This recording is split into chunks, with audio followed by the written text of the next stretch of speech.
सर्वप्रथम सर्व प्रेक्षक बांधवांना मानाचा जय भीम।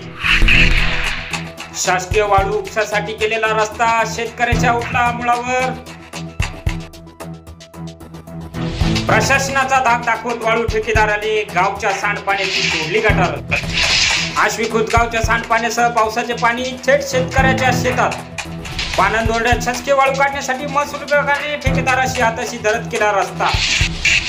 पावसाच्या पाण्यासह गावचे सांडपाणी विहिरीत झिरपल्याने पाणी झाले दूषित।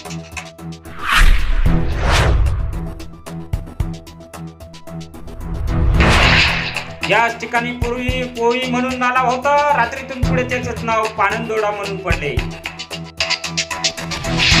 रस्त्यासाठी शेतकऱ्याचे सुमारे 100 फळझाडे तोडून उभ्या पिकात घातला जेसीबी। 500 डंपर मुरुम टाकून रस्ता बनवण्यात आला, हजारो ब्रास वाळू काढण्यात आली।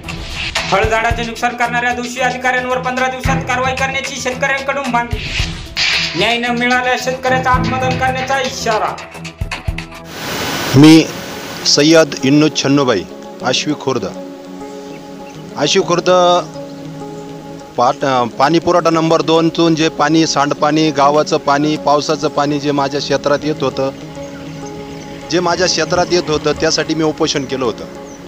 उपोषणामध्ये ग्रामपंचायतनं थोडीशी दखल घेऊन ग्रामविकास अधिकाऱ्याने दखल घेऊन या ठिकाणी नाली काढून दिली होती आणि गावचं पाणी सांडपाणी नदीकडे पोहोचवण्याची सोय केली होती। नंतर ग्रामपंचायतकडे आलेला साठा किंवा निधी आल्यानंतर बंदिस्त गटार करून देऊ असं सांगितलं होतं, परंतु मध्यंतरी शासनाने वाळूचं धोरण घेऊन या ठिकाणी वाळू काढली आणि त्या वाळूमध्ये महसूलनं पूर्ण केलेली गटार बुजून टाकली।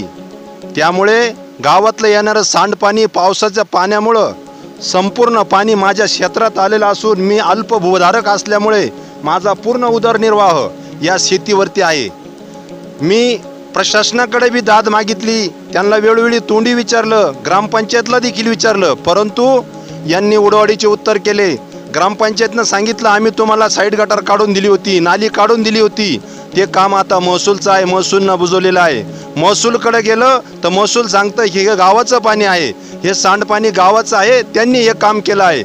साहेब, महसूल मंत्र्याचं गाव असून हे गाव पूर्ण महसूल मंत्र्याचं आहे। आम्ही वेळोवेळी निवेदन दिलेले आहे, उपोषणाने केलेले आहे आणि हे सांडपाणी पूर्ण माझ्या शेतात आलेलं असून पूर्ण शेताचं पीक नादुरुस्त झालेलं आहे, पाणीमध्ये नादुरुस्त झालेलं आहे। याच्यामुळे साथीचे आजार येऊ राहिले। तुम्ही आम्हाला एकच सांगा की याचा हा न्याय आम्ही मागायचा कुठं, ही दाद मागायची कुठं? त्यामुळे असं अगर या कायाचं वेळोवेळी बंदोबस्त न केल्यास, याचं मला नुकसान भरपाई न मिळाल्यास मी आत्मदहन देखील करण्यास तयार आहे।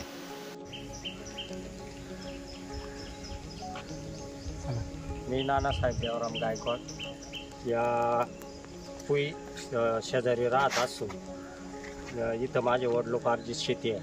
7 पिढ्यापासून ही शेती इथं आहे। या पानदवाड्या हे नाव देऊन इथं शासकीय वाळू डेपो तयार करून इथं नदीमधून ही जी वाळू काढण्यात आली त्याच्यासाठी जो रस्ता केला, तो रस्ता रात्री मंडलाधिकारी, तलाठी, तहसीलदार यांच्या मार्गदर्शनाखाली रात्री 1 वाजेपर्यंत याचं काम केलं आणि ही जी पाणी नैसर्गिक पावसाचं पाणी व गावाच्या ग्रामपंचायतचं पाणी इथून जात होतं, इथं चर होता त्या चरातून जात होतं, ते पूर्णतः बंद करून सर्व शेतकऱ्यांचं इथं नुकसान करण्यात आलेलं आहे।